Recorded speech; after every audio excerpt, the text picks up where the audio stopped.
Hey everybody, just want to go ahead and move into this part here. We've talked about it before with piecewise functions, but we want to make sure you guys can do this in the calculator so that it makes it a little bit easier on the final exam to be able to graph it out and then tell what's going on.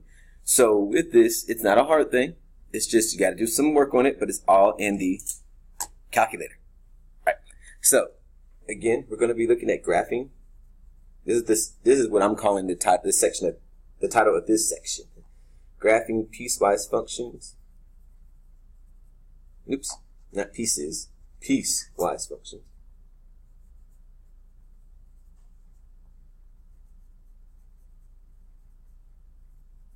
In the calculator.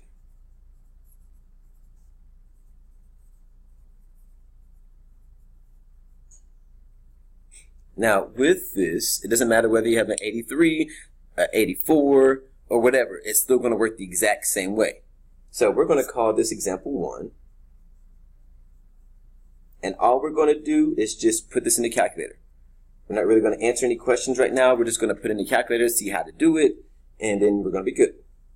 So we're going to graph this. So we're going to start off with 2 equations first inside our piecewise functions. Remember, it could be 2 or more equations with specified domains or conditions, if you want to call it that, which we did earlier.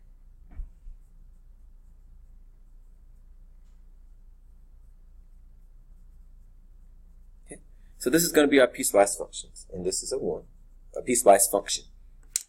All right, now with this, we're going to deal with a lot of stuff with inequalities. We're going to have to put parentheses in there. So when we do this, you guys are really good with like putting stuff in the phones and all that good stuff. So you just have to make sure you're completely accurate with everything you put into this calculator. It's very, very, very important. All right. So with that, we're going to go ahead and come here. We're going to go to y equals. Let me clear that out. Sorry, not y equals. My fault. Not y equals. No. We're going to start with the home screen. And here, what I want you to do before we do that, I want you to take a look at some important areas that we need to go to. So for one, we're going to hit the second button. And we're going to hit math. And that's going to bring up test. And here it has equal to sign, not equal to, greater than, greater than or equal to, less than or equal to. So we have those signs, and those signs are going to be important. And again, remember we hit the second button. And we hit math. And that gave us the inequalities.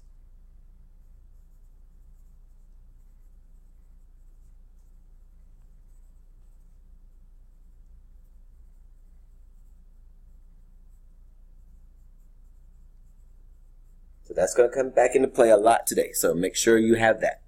All right. So now we get to go to y equals. So I want to make sure you saw that. And we're going to start putting these in. Now for everything that we really do here, we're going to put parentheses around it. So around our equations, we're going to put parentheses. Around our inequalities, around this equation 2 and this inequality, we're going to put parentheses around those.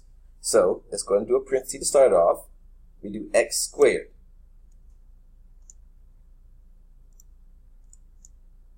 Let me close it off. So x squared minus 2, and we have it. All right, now we do another parenthesis, and we're going to do x is less than 1. So x. Okay, then again, we're going to do the second button, and then math. Second, then math. So second, math. And we're going to go down until we get this symbol right here, the less than sign, which is number 5. Put that in. Then number 1. All right, so match up this right here with what you have right there. So x squared minus 2 inside parentheses. And we have parentheses, x is less than 1. Okay, so that's easy, not hard. All right, now to get to the second equation, all we do is put a plus sign. So a plus right there. And we're going to do again parentheses around this equation. So x plus 1. And again, we're going to do parentheses, x. And everybody knows x is right here. This is where x is right here. Alright, so x, and then we're going to do greater than or equal to. So again, we do second math. And we're going to go down to greater than or equal to. So one that looks just like that. So that's number 4, right? Absolutely. All right, then we put 1. Then we close it off. Okay, and again, x plus 1 is there. X is greater than or equal to 1. So that matches up what we have right there. Okay, so that's putting into the calculator.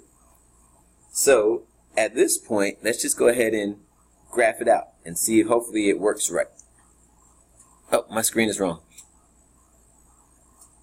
So hopefully your screen does not look like this. But if it does look like this, hit zoom, the zoom button right here.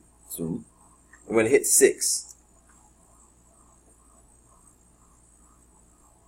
Hey, look at there.